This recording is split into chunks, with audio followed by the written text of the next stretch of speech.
Let's celebrate and appreciate. Thank you very much. Are we okay, camera team? Would like some more? Yes, don't leave, yes. What I wanted just to make sure. And then when I got to the gate, with my very big body, then they couldn't recognize. To be sent as, a representative for our chief. This year's report comprehensively covers banking industry tax contributions for the year 2022 in comparison with tax highlights that were reported in the 2021 edition of the report. Beyond quantifying the industry's tax contributions for the period under review, this report is also meant to highlight areas that require policy and regulatory interventions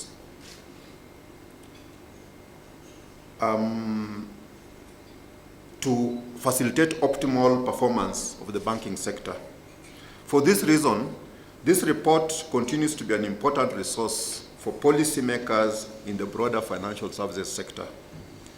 Indeed, 2022 was a year of optimism, especially considering that risks and disruptions associated with the COVID-19 pandemic were less pronounced in 2022. As a result, sectors that had shut down on account of the pandemic, such as hospitality and tourism, continued to reopen. However, the global economy faced new headwinds that occasioned significant slowdown in growth. In 2022, for instance, the rate of GDP growth dipped to 4.8% from the rate of 7.6% registered in the year 2021, as Mr. Peter Ngahu observed just a few minutes ago. Despite the decline, the banking sector remained strong in 2022, with the capital buffers in the banking sector remaining stable and the capital adequacy well above the minimum statutory regulatory requirements. The ratio of the core capital to total risk-weighted assets remained above the statutory minimum of 10.5%. The ratio of non-performing loans to total loans edged downwards to 13.7% in 2022 compared to 14.4% in 2021. The contribution in 2020 declined from 120 billion in 2019 to 104 billion. I think the events of 2020 are well known. The first year of the COVID pandemic, which was disruptive socially and economically.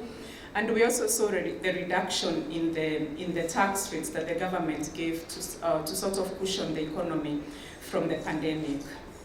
In 2021, relative to 2020, we saw a 23.59% increase in the total tax contribution of the sector. 2021 was a year of economic recovery, and because now we had the access to vaccines and we reopened most sectors of the economy. The government also reverted to the normal rates of tax for corporate tax, VAT, and pay-as-you-earn, and all these factors led to the 23.59% increase in the total tax contribution of the sector. Looking at 2022 now, we're talking of a 39.94% increase in the total tax contribution of the sector.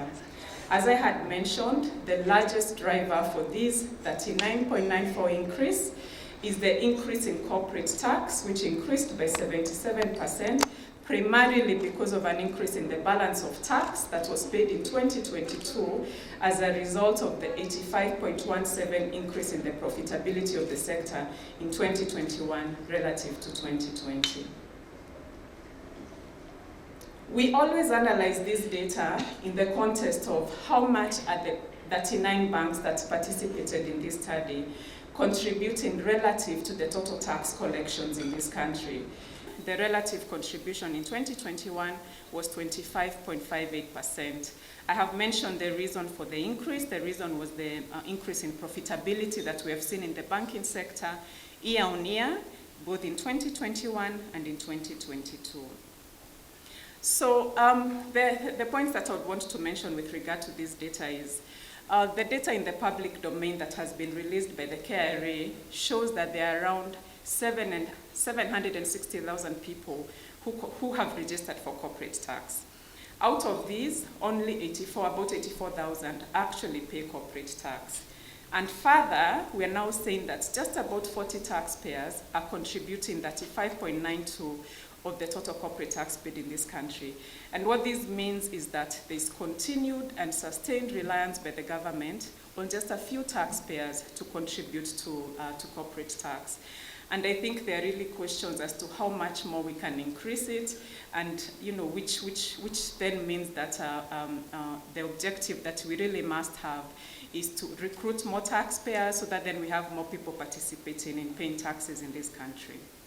This is also the fourth TCC report since the launch of the 2019 inaugural report. Let me take this early opportunity to congratulate the Kenya Bankers Association for this achievement. It takes hard work and much dedication and sheer determination to undertake such a detailed survey that we have seen earlier and put together an equally rich and insightful account of the performance last year.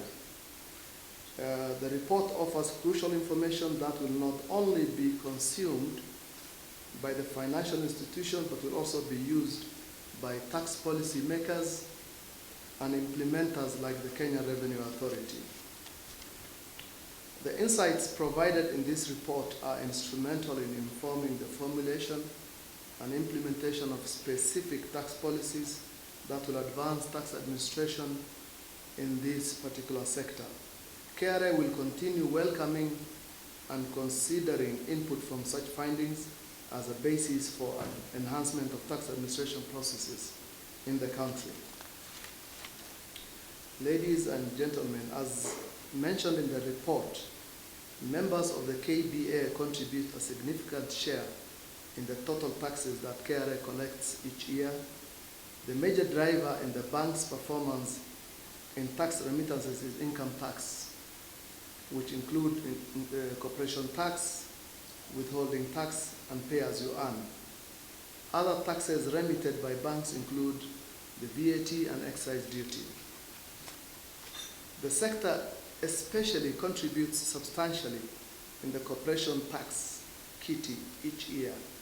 In the last financial year, 22-23, corporation tax performed at 94.2%. That's the total corporation tax performance against the projected revenue with a collection of 263.8 billion. This signifies a growth of 9% over the last financial year. This performance was driven by increased remittance from sectors like finance and insurance, where banking falls. Specifically, the banking sector contributed 30.1% of the total corporation tax collected by KRA in the financial year 22-23. It is a great pleasure to join you today to preside over the official launch of the Total Tax Contributions Report for the year 2022, whose objective is to establish the tax contribution made by the Kenyan banking sector. This is an important document to inform policy discussions as well as to contextualize the significance of the sector within the broader development agenda for the government and country at large. I would like to take this opportunity to commend the Kenya Bankers Association for this important initiative, which gears towards measuring the contribution of the banking sector to the national development agenda. In the current operating environment, the role of the private sector in supporting economic growth and recovery is very critical. Fiscal revenue performance, provision of employment, and continued investment in the economy are central questions for governments and development practitioners. Furthermore, the place of credit intermediation as a path to economic recovery cannot be gainsaid. Ladies and gentlemen, it is encouraging and good for our economic growth that we, as taxpayers, as taxpayers, individual or corporates are conscious of our responsibility to this great nation. We count on the banking sector to continue supporting economic recovery and development, each putting their best foot forward so that we can realize better quality employment, improved performance of our micro, small and medium enterprises, as well as achievement of government aspirations under the bottom-up economic transformation agenda for 2023-2027.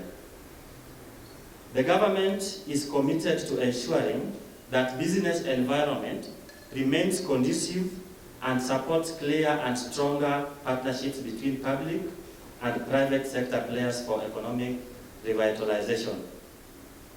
Ladies and gentlemen, as we launch the total tax contribution report for the year 2022, it is useful for us to recap the context under which it is prepared. The year 2022 was characterized by global shocks, including geopolitical conflicts, high commodity prices, high inflation, and the ravages of climate change.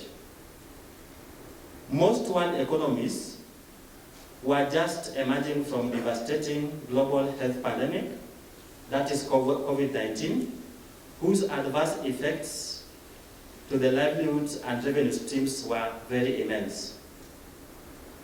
The report is aligned to a greater global focus on tax transparency and sustainability.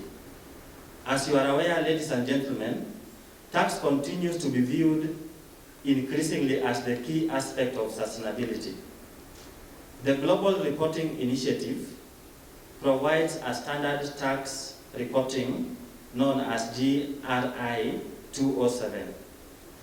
In addition to the principles of responsible banking, the Nairobi Securities Exchange Environmental and Social Governance requires